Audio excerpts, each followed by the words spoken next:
Welcome back to the PBA League here at Thunderbolt Lanes in Allen Park, Michigan. Philadelphia leading Pittsburgh here 1-0 after Bill O'Neill's win in singles. Well, today's matchup between the Jackrabbits and the Hitmen is the last of the quarterfinals in this year's PBA League. Here's a quick update on what happened in other quarterfinal action and which teams await today's winner in the semifinals. The first quarterfinal matchup was between Chris Paul's LAX and the Brooklyn Styles. Two players of the year, past and present, kicked things off in singles. Arch rivals Sean Rash and Jason Belmonte. Belmonte, sporting the Google Glass with the built-in camera, had little problem with his Player of the Year predecessor dispatching Rash 255 to 223 to earn the first point of the match. And though Brooklyn would fight back to win the doubles and trios portion of the competition, it would be the LAX who would move on in the bracket, thanks primarily to key strikes in the 9th and 10th frames of the team event from Belmonte and Parker Bone III.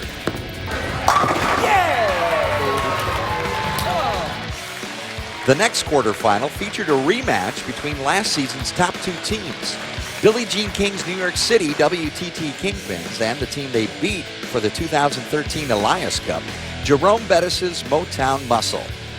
Entering the final game of the match, the Kingpins were down 2-1 to the Muscle, but Motown ran into some bad luck, opening the door for New York. Consecutive strikes from Stuart Williams, Jake Peters, and John Zerbinski.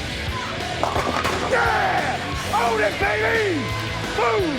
Put the Kingpins up by 47, handing them the 3 points they needed to eliminate the Muscle 4-2 and move on to face the LAX in semifinals.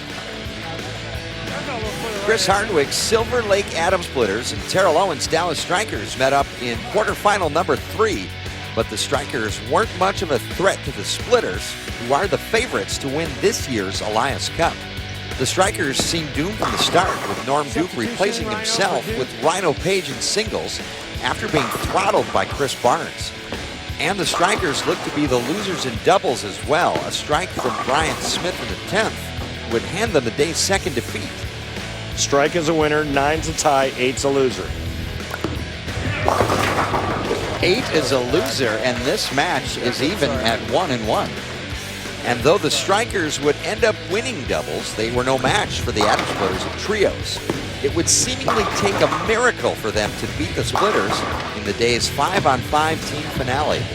But thanks to this split left by Tommy Jones, the Strikers actually did have a chance to win and eliminate the Splitters.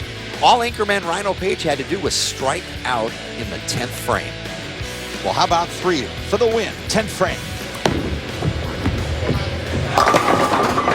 Oh, the messenger misses, and Silver Lake advances to the semifinal. So this year's team to beat, the Silver Lake Atom Splitters, dodge a bullet and advance to the semifinals. And they are the team who will take on today's winner, either Pittsburgh or Philadelphia in the semifinals.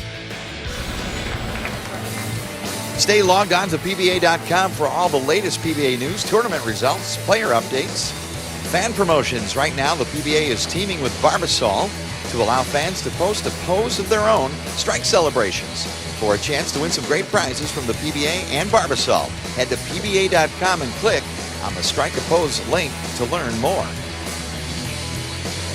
Kimberly Pressler is laneside with Bill O'Neill, who took a point in the singles game. Kimberly. Thanks, Mike. So, Bill, you just finished up the singles game, but in that 9th frame, you had a pocket 7-10 split. What was going through your mind when you saw that? It wasn't a great shot. I mean, I probably deserved a flat 10. I don't know about a 7-10, but I knew I was still in the lead, and I knew if I made 2 good shots in the 10th, I'd probably end up winning. I made 2 good ones, and one didn't strike, but I was fortunate enough that Oscar had pretty much the same fate as me. Well, we're going to see you next in the trios match. What type of preparation goes into that? Because now you're not just going at it alone. You have 2 other guys along with you. Yeah, it's still very much an individual game. So I still have to go out and do my own thing. And I know as far as ball reaction-wise, it'll be quite a bit different because there's going to be another match in between. So I'll probably end up using the same ball with a different drilling and, hopefully to carry a little better this round. All right. Thank you for your time. Thank you. Guys, back to you. Thanks, Kimberly. Mike Jakubowski with PBA Hall of Famer and 13-time titleist on the PBA Tour, Randy Peterson. And Bill O'Neill, as speaking with Kimberly there, was in command for most of that. Does that transfer now to the doubles team? Do they have a game plan in mind? Do they follow Bill? Well, I mean, you always like the good momentum and the good mojo going into the doubles competition, but quite frankly, that first game shouldn't have been close. Bill O'Neill bowled way better than Osku. Osku got a gift when Bill O'Neill left the pocket 7-10 in the 9th frame and wasn't able to take advantage of it. As far as how that translates into the doubles, hey, you know what? You got a point under your belt. It's a win. You got good momentum. Ride it. And that doubles game is coming up next. Another point is on the line. Philly up 1-0, and when we return to Thunderbolt Lanes, Ronnie Russell and Eugene McCune for Pittsburgh team up against Dan McClelland and Ryan Simonelli, doubles for a point as the PBA League rolls on in Detroit.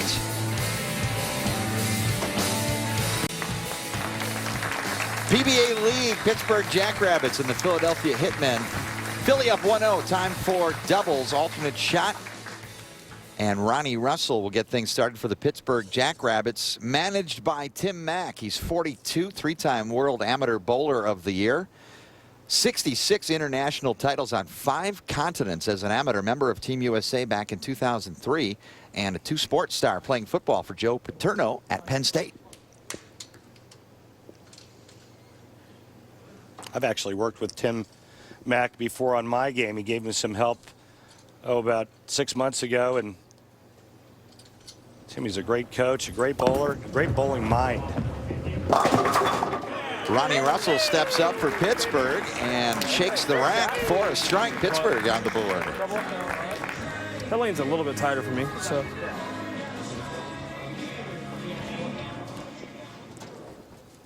Leading off in this doubles for Philadelphia is Dan McClelland, finalist at the Barbasol PBA Tournament of Champions.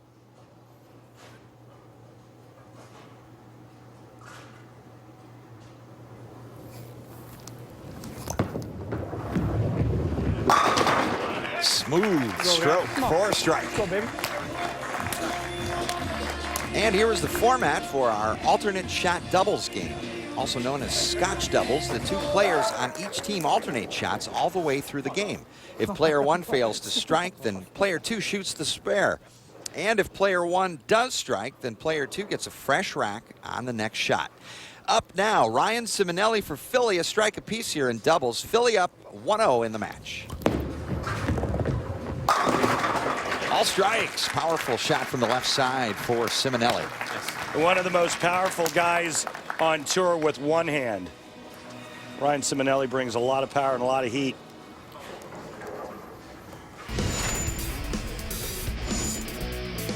Simonelli made it into not 1 but 2 title matches this past season at the World Series of Bowling. The first against Chris Barnes in the PBA Viper Championship. Simonelli seemed to be well in control, but then catastrophe. A 7-10 split in the 10th derailed the Ryan Express, allowing Barnes to come back and take the win. That's enough. Chris Barnes, 16-time titleist. But just 1 week later, Simonelli had another chance going up against top seed Dom Barrett in the PBA Chameleon Championship. And this time, Simonelli would not be denied, putting together a 5-bagger in the last half of the match for a 258, defeating Barrett by 55 pins. Redemption, baby! Yes! Yes! Speaking of power and heat, the Rocket Eugene McCune in the back half of Pittsburgh doubles lineup here. First shot at the lanes for Eugene, who got that shot in the singles match off the bench, and a 10-pin for Eugene. So now, as we'll see, Ronnie Russell will pick up the spare. Eugene's basically got 2 games, straight and hard, like that shot right there, leaving the flat 10, or he hooks the entire lane.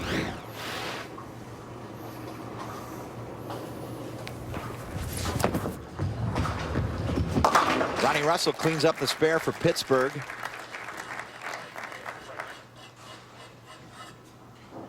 Rookie.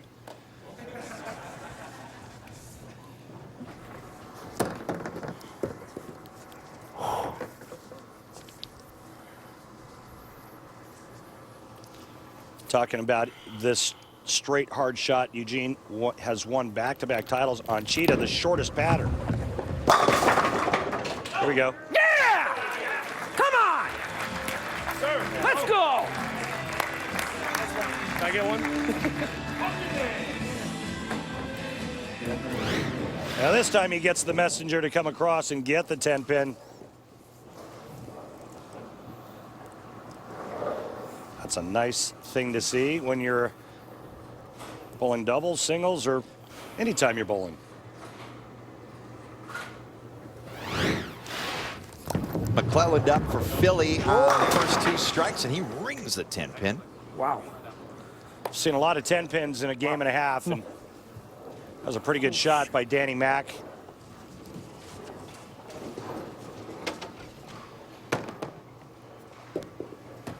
Ryan Simonelli is used to shooting the 7-pin much more often than the 10-pin.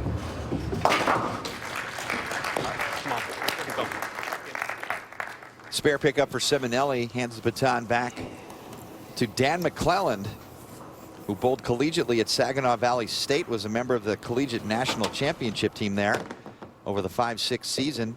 Dan earning Collegiate Player of the Year honors in 7/8. So Dan familiar with team play, as a lot of the collegiate players are, who are making an impact on the PBA Tour. 4th frame.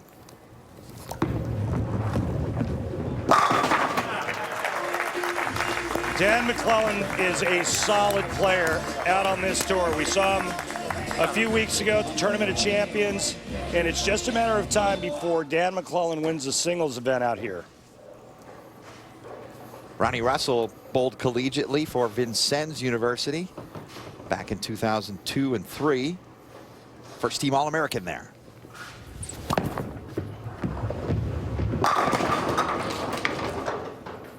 Well, the right lane is just full of 10-pins.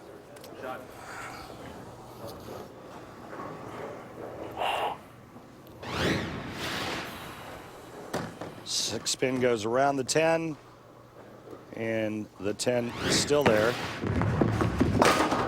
And the Rocket cleans up the 10-pin for the Jackrabbits. And when you're leaving corner pins, when your pin carry is bad, it's just the bowling ball and the way it's entering into the pocket. It's all about entry angle and the ball going through the pins the correct way.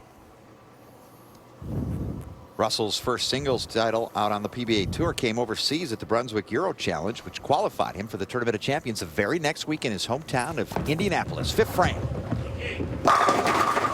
Perfect shot, perfect strike for Pittsburgh.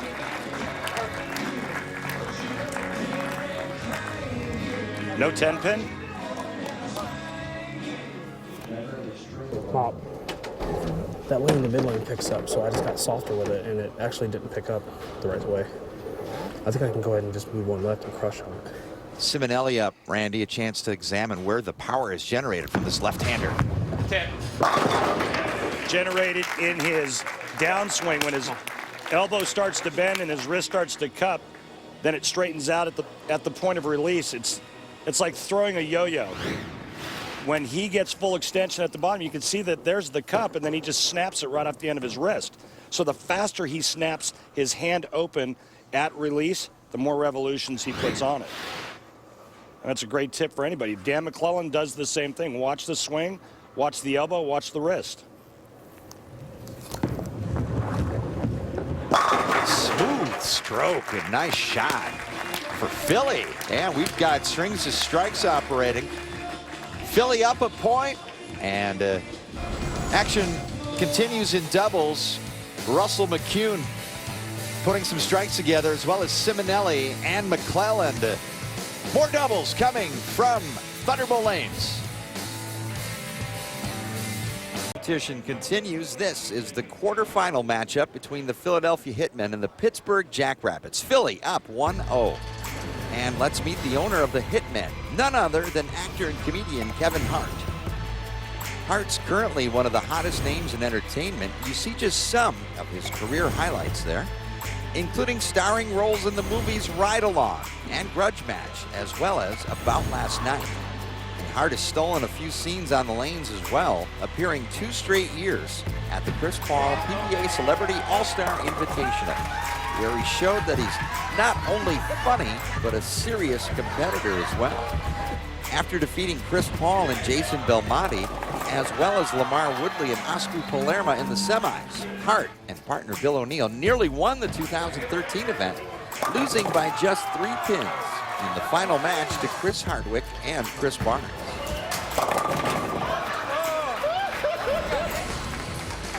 Hart's Philadelphia Hitmen currently up 29 pins here as we start the second half of doubles. Philly nearly perfect through the first 6 frames. And up comes Eugene McCune for the Jackrabbits, working on a strike. Doubles rolls on. And Eugene does the trick, mixing strike.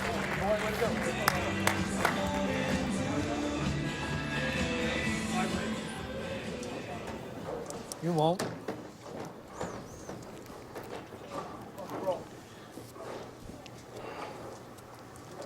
You're talking about power before we went to break. Watch this high backswing and the wrist cup and elbow bend. There you go, right there. See how he just collapses that? So once that forms kind of a U shape, at some point at the bottom of the swing it has to straighten out. And the faster he can straighten out his elbow and wrist, the more revolutions are put on the bowling ball. Get a better look at it in slow motion.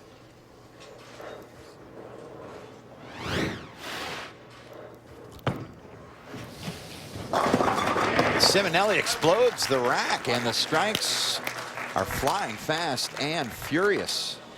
Simonelli had a real nice World Series of bowling as well, and he's no stranger to power. Just shredded the last rack. So Philly with just 1 miss here on a 9 spare, and Pittsburgh with just 2 9 spares. Dan McClelland can extend the string of strikes to 4, 8th frame in our doubles. A point on the line. Trios is next, also for 1 point.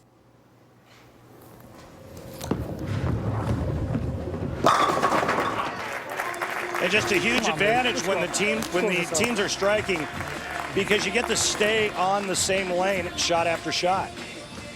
Let's take a look at the Barbasol close shave of the day. Well, it happened back in the 3rd frame, and Eugene rolls the messenger. Come on! Got him pumped up, too.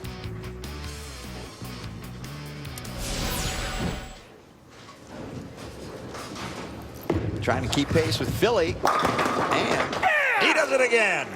Woo! Come on! Was that the Barbasol close shave of the day? Was that a replay? Because Come on, it make looked him just work like out there, what Ronnie. we just saw. That was a massive messenger. Watch this.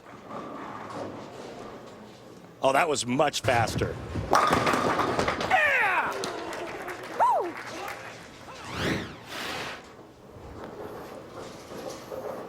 We got a match. 19 pins.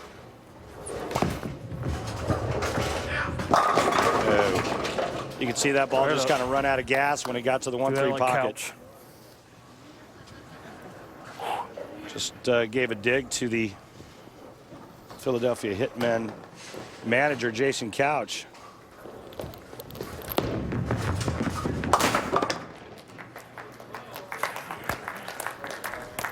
Down by 20 now, 1 frame to go. Yeah, just Trouble.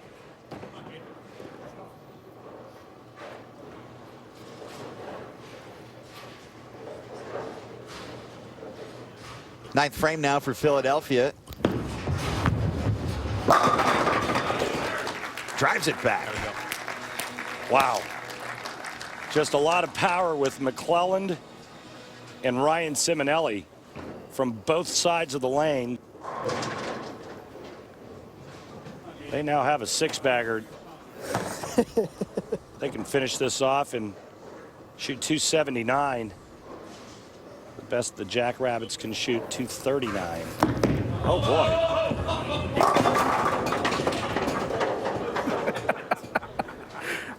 Bouncy, bouncy for McClelland. What?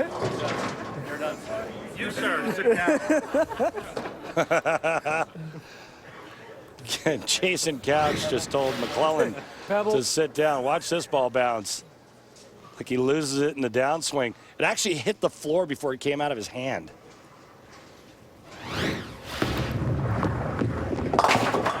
It's a spare that Simonelli is used to seeing. He cleans up the 2-7. Yeah, that's a good point. The baby split for the left-handers. Dan would like to forget that last shot. And Couch will give him that opportunity instead of subbing here. A little better. A little better. 257. And Philly goes up 2 points to none in this PBA League quarterfinal.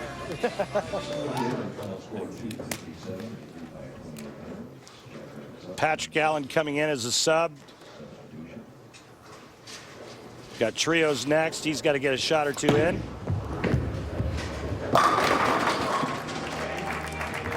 Allen comes in cold off the bench for Tim Mack and puts a strike on the board. Trios will be next for a point. Our 5-player Baker team game will be worth 3 points. In the event of a tie, there'd be a roll-off.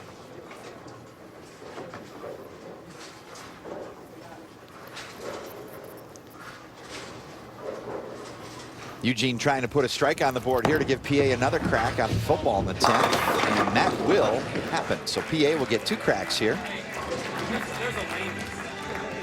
Eugene just changed balls and moved in and tried to hook it a little bit more. Pretty good result as well. Eugene bowled a solid game. He bowled a really solid game. I think he hit the pocket every shot, threw some messengers around.